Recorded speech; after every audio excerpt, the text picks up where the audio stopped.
নমস্কার বন্ধুরা। তো OnePlus Nord 4 খুব তাড়াতাড়ি লঞ্চ হতে চলেছে। যেমন আপনি পোস্টারটা দেখতে পাচ্ছেন, অফিসিয়ালি 16 তারিখে লঞ্চ হওয়ার কথা। তো এই জন্য এই ভিডিওতে আমরা ডিসকাস করবো এই যে Nord 4 বলে যে স্মার্টফোনটা আসতে চলেছে, এটার পুরো ডিজাইন, স্পেসিফিকেশন আর প্রাইস, আর যে দামে লঞ্চ হবে তো সেই দামে এটা কি সবচেয়ে ভালো ডিভাইস হবে কি হবে না, এই ভিডিওতে আমরা এটার সম্বন্ধে আলোচনা করবো। তো চলো শুরু করছি ভিডিওটা কোনো সমস্যা না করে। আপনি যদি গ্যাজেটাল বাংলা চ্যানেলে প্রথমবার আসেন আর এরকম বাংলা টেক ভিডিও ডেইলি দেখতে চান, তাহলে গ্যাজেটাল বাংলা চ্যানেল সাবস্ক্রাইব অবশ্যই করে নেবেন। তো প্রথমত আলোচনা করবো এই স্মার্টফোনটার ডিজাইন সম্বন্ধে। তো যেমন দেখতে পাচ্ছেন যে ইন্টারন্যাশনাল মার্কেটে Nord 4 আসতে চলেছে, সেটা যে চাইনিজ ভেরিয়েন্ট সেটা থেকে ডেফিনেটলি আলাদা, মানে ডিজাইনের দিক থেকে আলাদা। এতে দেখতে পাচ্ছেন ডিজাইন হবে এক্স্যাক্টলি এরকম। পেছন দিকে থাকবে গ্লসি টাইপের গ্লাস আর মেটালের মিক্সচার, সাইডে যতদূর মনে হচ্ছে মেটালিক ফ্রেম। ফোনটা টোটাল দুটো কালারে আসবে, একটা হবে গ্রে, একটা পার্পেল। এর থিকনেস হবে 8.5 মিলিমিটার আর ওয়েট 200 গ্রাম। ডিসপ্লে দিক থেকে এতে আপনি পাবেন 6.74 inch 1.5K 120 hertz 10 bit LTPS AMOLED display. তার সঙ্গে কত হার্জের ইনস্ট্যান্ট টাচ সামনে রেট আছে কোনো প্রপার ইনফরমেশন নেই। 2160 হার্জের PWM ডিমিং রেট, 2150 নিটসের brightness, 20:9 aspect ratio, 94% screen to body ratio. Display সার্টিফিকেশনে আছে HDR 10% সার্টিফিকেশন, আর তার সঙ্গে পান্ডা গ্লাসের ডিসপ্লে প্রোটেকশন। তার মানে সোজা কথা বলতে গেলে প্রাইস পয়েন্ট হিসেবে যে ডিসপ্লেটা সত্যিই খুব ভালো।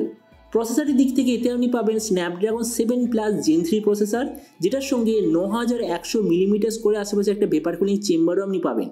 ক্যামেরার দিক থেকে আছে 50 আর 8 মেগাপিক্সেলের ডুয়েল ক্যামেরা, তার সঙ্গে 16 মেগাপিক্সেলের সেলফি। এর যে রিয়ার ক্যামেরা সেটা হলো সোনি IMX82 সেন্সার, যেটার সঙ্গে আছে OIS এর অপশান। এই যে ফোনটা আপনি টোটাল দুটো ভেরিয়েন্টে দেখতে পাবেন, একটা হলো 8/256GB, দ্বিতীয়টা 12/256GB। র্যামের কোয়ালিটিটা LPDDR5X, মেমোরিতে আছে UFS 4.0, যেটার সঙ্গে কোনো ধরনের ডেডিকেটেড SD কার্ড স্লট নেই। ব্যাটারির দিক থেকে 5500 mAh ব্যাটারির সঙ্গে 100 ওয়াটের চার্জার, আর কানেক্টিভিটি হলো USB Type-C। তো এবারই স্মার্টফোনের বাকি কিছু ফিচার বলতে গেলে এতে আপনি পাবেন Android 14 out of the box, কোনো ধরনের 3.5mm জ্যাক নেই, dual speaker, under display fingerprint sensor, আর IP64 এর ওয়াটার অ্যান্ড ডাস্ট প্রোটেকশন। আর আমরা যদি এর ওএস আপডেট সাইকেল সম্বন্ধে বলি, তো এতে আপনি পাবেন 3 বছরের মেজর ওএস আপডেট আর 4 বছরের সিকিউরিটি আপডেট। তো এবার সবচেয়ে মেইন জিনিস, এই যে স্মার্টফোনটা যে আসতে চলেছে কি দামে লঞ্চ। তো দেখুন, যেমন আমি আপনাকে প্রথমেই বলেছিলাম, এখনো বলবো, এই যে Nord 4 বলে স্মার্টফোনটা, এটা ইন্ডিয়ান মার্কেটে লঞ্চ হওয়ার কথা 30,000-এর আশেপাশে।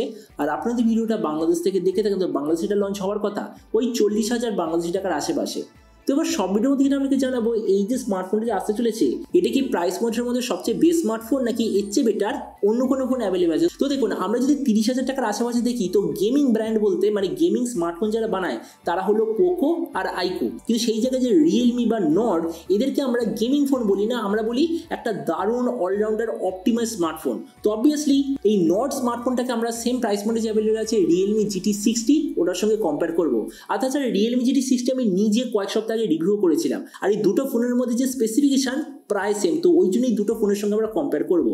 তো প্রথমত ডিসপ্লে, এই দিক থেকে বলতে গেলে রিয়েলমি একটু বেটার। কেননা দেখুন, প্রথমত রিয়েলমিতে আপনি পাবেন curve display, better quality instant touch summing rate, better quality PWM dimming rate, LTPO panel, তার সঙ্গে আবার 6000 নিটসের ব্রাইটনেস। এই সবকটা জিনিস আপনি নর্ডের থেকে বেটার পাবেন। তো এই জন্য আমার মতে মনে হয় এই দুটো ফোনের মধ্যে ডিসপ্লের দিক থেকে রিয়েলমি বেটার। প্রসেসর, এই দিক থেকে দুটো এক্স্যাক্টলি সেম, কেননা দুটোতেই আছে স্ন্যাপড্রাগন 7+ Gen 3। ক্যামেরা, এই দিক থেকে আমি বলবো রিয়েলমি বেটার, কেননা রিয়েলমি আর যে নর্ড দুটোতেই আছে 50 আর 8 রিয়ার ক্যামেরা, তার সঙ্গে OIS এর অপশন, সেম কোয়ালিটির সেন্সার। কিন্তু মেইন ডিফারেন্স হলো ফ্রন্টের দিক থেকে। রিয়েলমির ফ্রন্টে আছে 32-এর সেলফি, নর্ডের ফ্রন্টে আছে 16 মেগাপিক্সেলের সেলফি। তার মানে ক্যামেরা সেটআপের দিক থেকে রিয়েলমি বেটার। ভেরিয়েন্টের দিক থেকে দুটো ফোন এক্স্যাক্টলি সেম, কেননা দুটোতেই 8/256GB LPDDR5X UFS 4.0। তাছাড়া ব্যাটারি আর চার্জারের দিক থেকে এখানে রিয়েলমি অল্প একটু বেটার, কেননা দুটোই ফোনে আপনি পাবেন 5.5 mAh ব্যাটারি। রিয়েলমিতে আছে 120 ওয়াটের চার্জার, নর্ডে আছে 100 ওয়াটের চার্জার। তার মানে ব্যাটারি আর চার্জারের কম্বিনেশনে রিয়েলমি বেটার। স্পিকারের দিক থেকে দুটো ফোন সেম, ওএস আপডেটও দুটো এক্স্যাক্টলি সেম।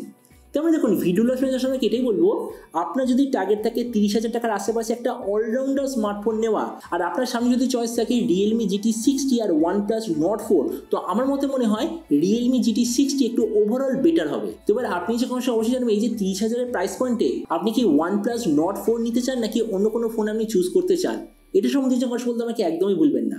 তো চলুন দেখা হবে আগামীকাল একটা টেক ভিডিওতে। টিল দেন স্টে টিউনড আর always remember, think positive, be positive. Thank you.